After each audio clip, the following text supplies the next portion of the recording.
Alright, so I received a couple of emails and personal messages just to explain how this aeroponics system will work and what is actually involved.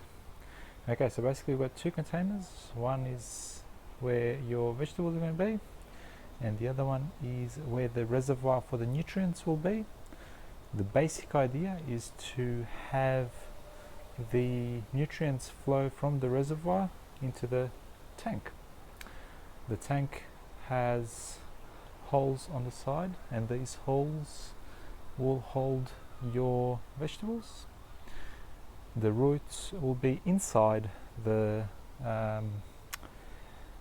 container, just more or less hanging, and what happens is that the mist that gets pumped from the reservoir will be pumped from the top into the tank, and it will therefore spray all the roots for about 30 seconds every 5 minutes, and that's how your plants will grow. Now the good thing about this system is that it doesn't have any there's no need for almost no pesticides or fungicides or anything like that, which means that your plants will be fairly organic, almost 100% organic.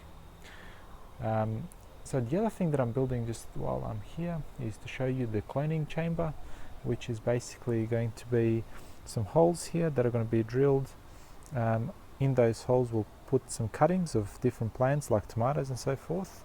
Once that's done, the roots will be sprayed with a little water pump, as you can see there, and that will basically spray the stem, and the roots will grow from there. As you can see, one sprinkler there already. We're just testing it out so to see how it is, and we'll go and have a look at how the spray works. So what we have here is the top for that container, and there's a pipe running through it with a number of these little sprinklers that are on the side, and when the water gets pumped through this pipe, it'll sprinkle the roots with nutrients, and that is the pump that will be sprinkling all the nutrients. It's just a cheap $90 Ozito pump, and I think it'll do quite well, and it doesn't waste much electricity. I think it's at 7,200 litres an hour, which is more than sufficient to create enough pressure for the water and the nutrients to come out of those little sprinkler heads. The bonus with that is, or with this pump I should say, is that there is give or take about 10 meters of power cord, so I can basically run this electricity straight into the house. And the way that we enable and disable this to run every 30 seconds every 5 minutes is via a timer, which I'll show you next. Okay, so you need a timer basically to regulate the pump to run 30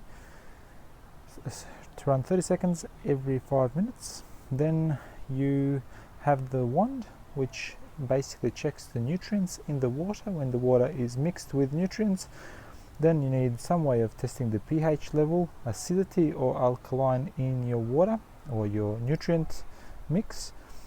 And so with the pH test you can actually buy a little pen that you just stick in the water, and that basically gives you your pH, which should be about 6.5 give or take, or I just bought this one here, which basically does the same thing. Then if the pH is too high or too low, you need a way of regulating that, and that's where the pH up and pH down nutrients are, where pH nutrients come in play. Then comes your nutrients themselves. So you've got part A and part B, and each one of these nutrients has a number of nutrients essentially inside it. As you can see there, you will probably notice that some of these you actually consume in your daily multivitamins. There's absolutely nothing in here that wouldn't otherwise be found in the ground.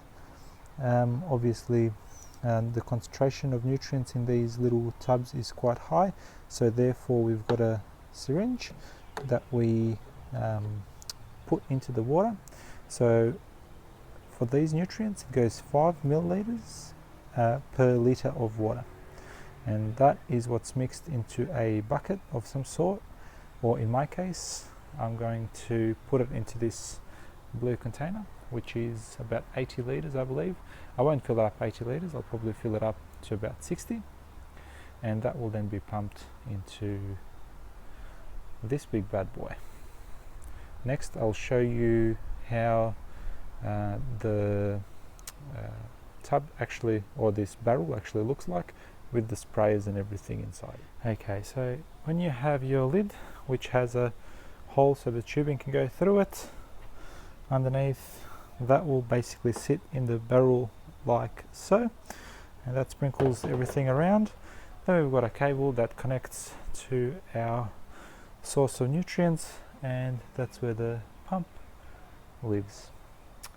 So generally what you want to make sure is that your barrel is higher, obviously, than you don't have to really do this, but the reason why you would want to do this is so that you avoid having two pumps.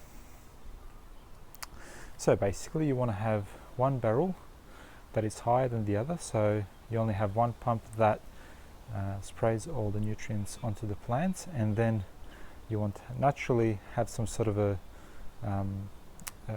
method of releasing that water from the growing chamber back into the nutrients bucket. And the way that we do this on this particular barrel is that it has a little tap, and the tap basically just needs to be above the blue barrel, and that will leak the nutrients back into the big barrel. Now the thing to watch out for is to limit the amount of light that the nutrients see, only because you can get a bit of fungi and algae growing, which is generally not a good thing.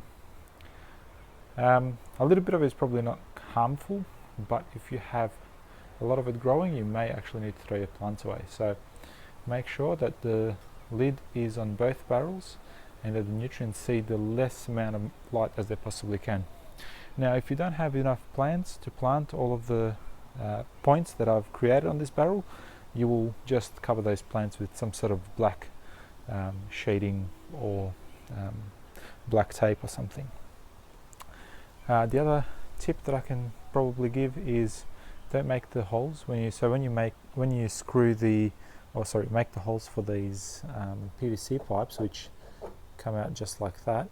Make sure that the holes are not too big, so they need to be snug enough so you sort of need to force it in there a little bit, and that means that the plants will be quite snug in there, especially as they grow and they get a bit heavier.